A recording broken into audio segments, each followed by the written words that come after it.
নমস্কার বন্ধুরা, লক্ষ্মী কিচেনে আপনাদের সকলকে অনেক অনেক স্বাগত। আজকে দেখুন আপনাদের দাদা সকাল সকাল বাজারে গিয়ে কি মাছ নিয়ে এসেছে।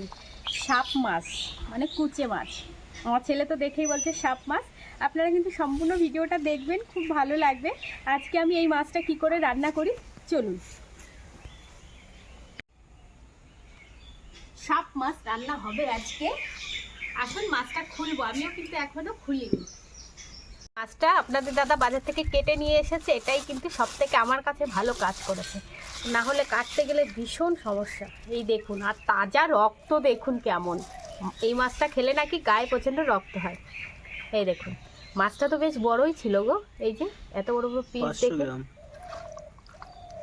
এই মাছটা কিন্তু আজকে দারুণভাবে রান্না করব, আপনারা দেখুন, বেশ ভালো লাগবে। আর আমার চ্যানেলে যেসব নতুন বন্ধুরা এখনো আপনাদের আমার চ্যানেলটি সাবস্ক্রাইব করা হয়নি, আপনাদের কাছে কিন্তু বন্ধুরা অনুরোধ রইল চ্যানেলটি সাবস্ক্রাইব করে নেওয়ার, আর ভিডিওটা তো সম্পূর্ণ দেখার, সেই সাথে সাথে ভিডিও শেষে একটি লাইক করে দেওয়ার। চলুন আগে ঝটাপট মাছটা ধুয়ে নিই। খুব ভালো করে ধুতে হবে, আগে আরেকটা পাত্র লাগবে।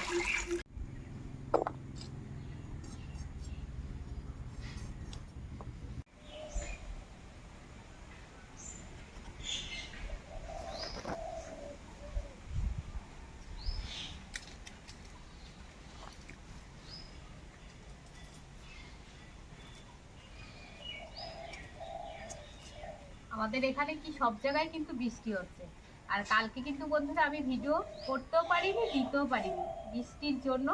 আর আপনারা তো জানেন যে আমি খোলা আকাশের নিচে ভিডিও করি, বৃষ্টির জন্য তো ভিডিও করতেই পারিনি। আজকেও কিন্তু মেঘলা আকাশ, বৃষ্টি নেই যদিও বা, তাই কালকে আর ভিডিও দিতে পারিনি।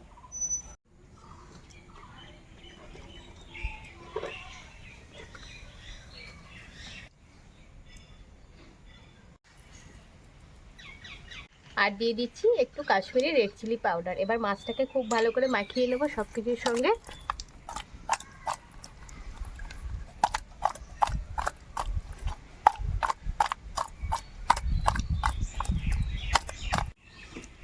কড়াই গরম হয়ে গেছে, মাছ ভাজার জন্য তেল দিয়ে দেবো।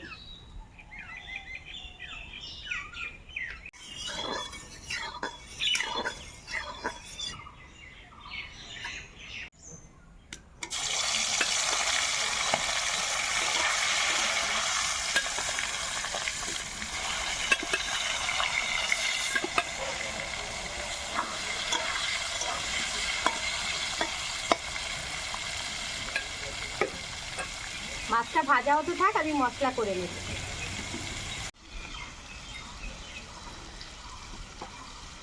এখানে নিয়েছি হাফ টেবিল চামচের একটু কম গোটা ধনে, 1 টেবিল চামচ জিরে, 10 থেকে 12টা গোলমরিচ, আর সঙ্গে রয়েছে 7 থেকে 8টা শুকনো লঙ্কা। এবার সব মশলাটা একসঙ্গেই বাটবো।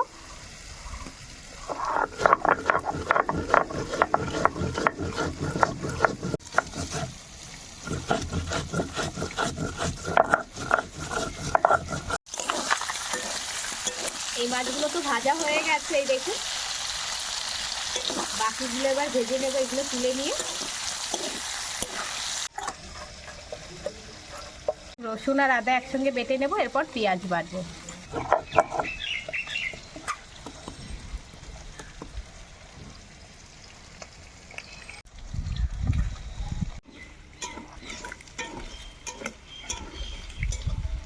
সব মাছই আমার ভাজা হয়ে গেছে।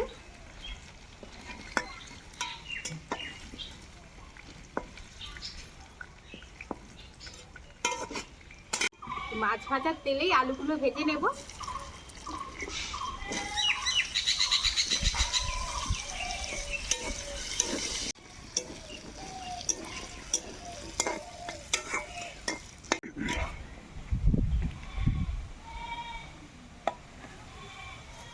আলুগুলো খুব সুন্দর করে ভেজে নিয়েছি। আর একটু তেল দিয়ে দেব। ফোড়নে দিয়ে দেব গোটা জিরে, আর একটা তেজপাতাকে 2 টুকরো করে দিয়ে দিলাম।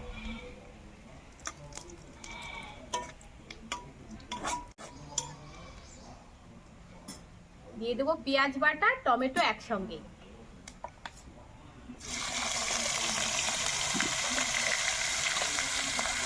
আর টমেটো টমেটোটাও কিন্তু একদম ছোট ছোট করে কেটে নিয়েছি।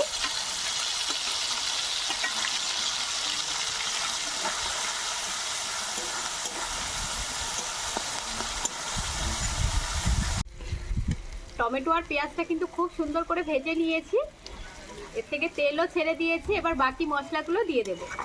একই সঙ্গে আদা রসুন বাটা, জিরে গোলমরিচ আর শুকনো লঙ্কা বাটা সবটাই দিয়ে দেব। দিয়ে দেবো পরিমাণ মতো লবণ আর হলুদ, দিয়ে মশলাটা আবার একটু ভালো করে কষিয়ে নেব।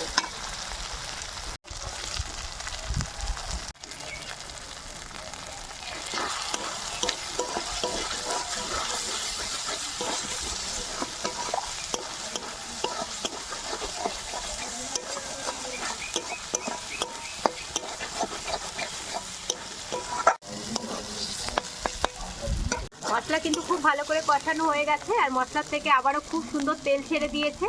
এবার এর মধ্যে ভাজা মাছ আর আলু দিয়ে মশলার সঙ্গে আবার একটু কষিয়ে নেব।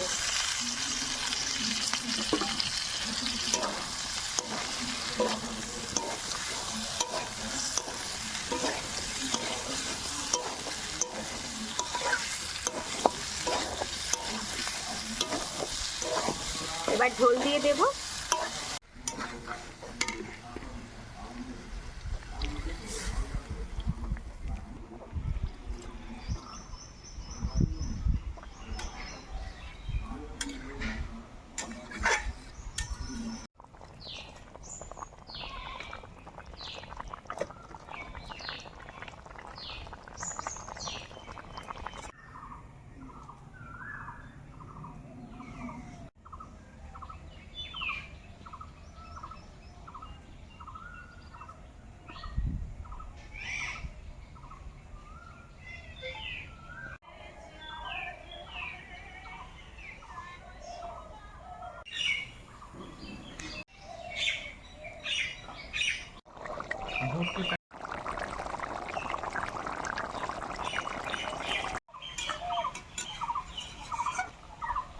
ঝোল দেওয়ার পরে প্রায় 10 মিনিট আমি রান্না করে নিয়েছি, আর ঝোলটা কিন্তু অনেকটাই মেরে গেছে।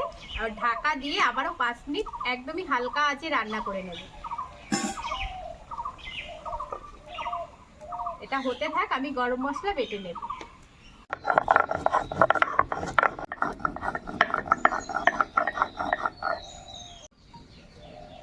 চলো অন্যদিকে 5 মিনিট হয়ে গেছে, ঢাকনাটা খুলবো। এই দেখুন পুরো খাসির মাংসের মতো হয়েছে, কষা কষা খাসির মাংস। আর গ্রেভিটা দেখুন, আজকে কিন্তু দাদাদের জমিয়ে হবে খাওয়া দাওয়া। এবার গরম মশলা বাটা দিয়ে তরকারিটা নামিয়ে দেব।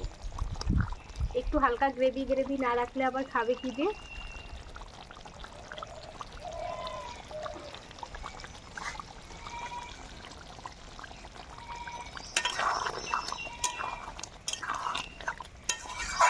এই দেখুন কি দারুণ হয়েছে, দেখলে কিন্তু বন্ধুরা আপনারাও জিভে জল আটকে রাখতে পারবেন না। আর আজকে রান্নাটা কেমন লাগলো সেটা কিন্তু অবশ্যই আমাকে জানাবেন। ভালো লাগলে অনুরোধ রইল চ্যানেলটি সাবস্ক্রাইব করে নেওয়ার, আর ভিডিওর শেষে একটি লাইক করে দেওয়ার। আর আপনারা সবাই সুস্থ থাকবেন, ভালো থাকবেন, সাবধানে থাকবেন। দেখা হচ্ছে আরও নিত্য নতুন ভিডিওর সঙ্গে। আজকে বন্ধুরা ভিডিওটা আমি এখানেই শেষ করছি। দাদা ছেলে সবাইকে খেতে দিয়ে দেবো।